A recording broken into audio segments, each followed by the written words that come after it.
Pirms ķeramies pie plašākas Mercedes-Benz C vērtēšanas, Gatim būs jāatbild uz mūsu sagatavotajiem iesildīšanās jautājumiem. Krāsa ir pēc noskaņojuma īstenībā, kāda ir situācija dzīvē, šobrīd pelēkā. Pelēks ir tāds neitrāls, viņa saulē labi spīd, tad, kad pabrauc pa gruntu, tad neredz netīrums. Man patīk šobrīd pelēka mašīna. Un tā liekas, ka krāsa ir tāda lieta, kas katrai mašīnai ir sava. Piemēram, šī mašīna Subaru zilu noteikti neizskatītos labi. Ja man būtu jāpērk pašam, man ļoti patīk melnas mašīnas, bet melnas mašīnas patīk tad, kad viņas ir tīras.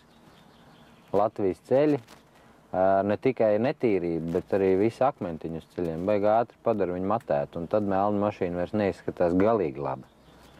Savukārt tas stils, kas tagad visiem ir uzradies, kad vajag melnu matētu, tad, kad tādas mašīnas bija divas Rīgā, likās, o, kruta. Tā kā ir tagad, liekas, džeki ir saspiedušies. Tomēr mehānika. Es esmu par mehānisku ātrumkārbu, tāpēc, kad, patīk man braukt rallijā, man gribās būt tādā kā formā, jo es esmu gadu nobraukājis ar automātisku ātrumkārbu, un tad sanāca atkal iesaisties, bija pauze braucot, un sanāca iesaisties sporta mašīnā. Tas uzliek baigo tādu, uzreiz. Tā kā, un otra lieta atkal tas, kad ir baigo laiku, man jābrauc, lai es nelaustu tās automātiskās ātrumkārbas, es visu laiku bremzēju ar kreiso kāju. Ja es pateiktu to, ka es nekad vairs rallijā nebraukšu, tad es pieļauju, ka es varbūt arī būtu tīri labi apmierināts ar evolūciju, kurai ir automātiskā ātrumkārba. Teiksim, es gribētu sev evolūciju, bet ar automātisko ātrumkārbu, ja? Bet ņemot vērā, ka man šobrīd gribās vēl braukt, un es zinu, ka es kādu laiku vēl braukšu, es cenšos sev tādā tā kā mazliet formā arī uzturēt. Tas automāts izlaiž, viņš izlaiž. Ja tev ir viena mašīna, tad es droši vien palieku tomēr pie pilnpiedziņas. Jo, diezgan bieži sanāk braukt varbūt pa zemes ceļiem. Pagaidām man tā liekas, ka tikai viena vasara manas dzīves laikā ir bijusi tāda, kā pagājušā, ka tiešām ir ļoti ilgi sausas laiks. Savukārt, tā, kad ir lietus, mēs jau to braucot stāstīju, prognozēt, cik labi strādās šī elektronika, es pat nemaz negribu. Es esmu pietiekoši daudz sities un viss kaut kas ir noticis. Es gribu braukt ar to, kas manā skatījumā ir droši. Jo vainīgi jau ir ceļi, ne jau mašīna. Vainīgi ir ceļi, kas ir pie mums. Ja es dzīvotu kaut vai tajā pašā Lietuvā, jau tur ir tas līmenis, kad var atļauties braukt ar kaut kādu pakaļpiedziņas mašīnu, jaudīgu un viss labi. Latvijā viņi ir ļoti slikti.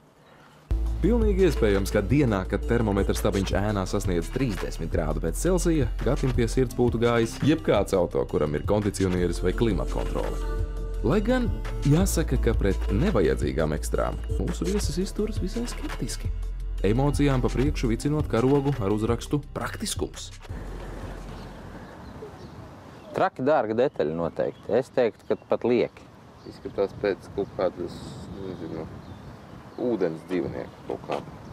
Mēģinu jau viņu kaut ko ielikt, lai tur kaut kā skaistāk padarītu vai vēl kaut ko, bet vajadzības tam visam neredzu. Tāpēc, ka tajā brīdī, kad gadās noskrāpēt un noskrāpēt to spoguli ir ļoti vienkārši, tad tas izmaksā ļoti dārgi. Priekš kam? Iedomājies, kas notiek, ja tu ar šo detaļu aizķer un... Tev klausies visā. Tas taču viss ir iznesībai. Tas ir smuki. Kāda iznesībai? Mašīna ir priekš tam, lai ar viņu braukt. Nevis, lai pēc tam iesprint, kur dabūt spoguli. Es varu sadarīt, ka noliktavā viņa nav un jāgaida viņš ir mēnesi pēc tam. Un ko tu darīsi ar to savu mašīnu, kad tu mēnesi bez spoguļu brauks? Braukšu uz tavu Atbrauks pie maniem, un es tev pielikšu tur Voyager spoguli. Tu smiesies, bet tā ir bijis. Atbrauc, biezais, viss, bet nav. Dīleris var palīdzēt pēc mēneša, tad mēs tur kaut ko piekonstruējam. Bet būs gana filozofēt. Ķeramies klāt pie vērtēšanas.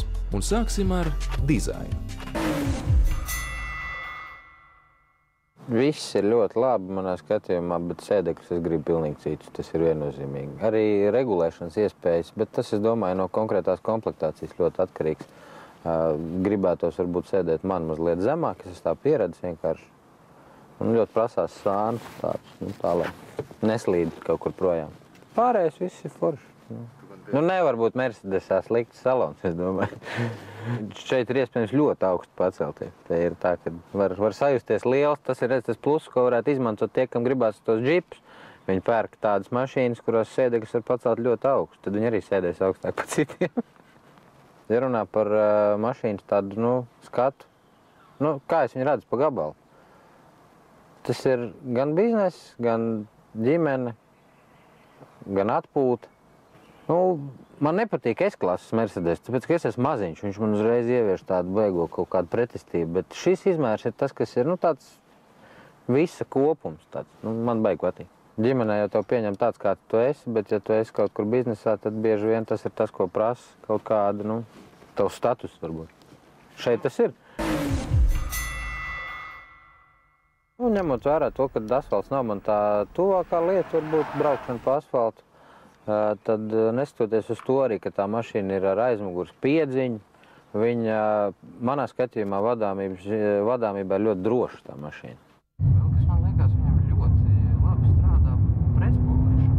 Šobrīd es nedaru neko, es vienkārši stulbi iespiežu gāzes pedāli grīdā un tai mašīnai viņa neļauj izslīdēt pēc gaļa. Gan trajektorijas ziņā, gan spolēšanas ziņā. Viņa neļāva man radīt situāciju, lai viņi izslīdētu daļa kaut kādas nepareizas trajektorijas. Viņa vienkārši mākslīgi man sabremzēja, un tāpat laikā, ejot ātrlīkumā, viņa ļāva noturēt trajektoriju. Tātad vadāmība, es uzskatu, ir ļoti labi. Man nav ko teikt, tur viss notiek tā, kā vajag. Viņi arī slēdz tajā laikā, kad gribas. Mēs gan šobrīd braucam sporta režīmā. Degvielas patēriņu kaut kādu mēs vidējo nonulējām, vai ne? Interesanti. Ko viņš teicis ir? Start, stop. Kamēr stāvam tikmēr taupa. Ka šitam ir taupa. Tā distance. Kas te mums vēl ir, kur ir 6,9 litri. Pašlaik 6,9 litri. Es teiktu, ka tas nebija tāds vienkārši sportiskāka braukšana, tā bija trases braukšana.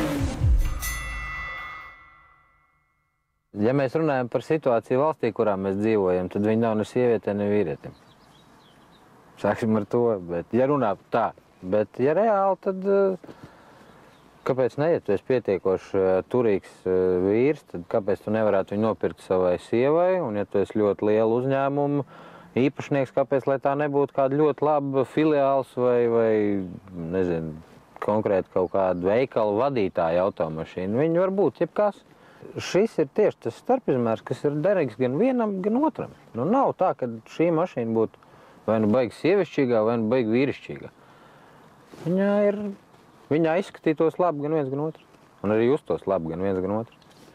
Viņa nav S-klase, kas tiešām Latvijā braukā viss pēc kārtas ar S-klasēm, ar 700 BMW, ar visu. Tas tā ir, kad tomēr šī mašīna, viņi ir pielāgojumi gan vienam, gan otram. Protams, Mercedes ir vairāk biznesa. Ja tā reāli, tad tas jau ir tāds pieklājīgs vecums, laba situētība,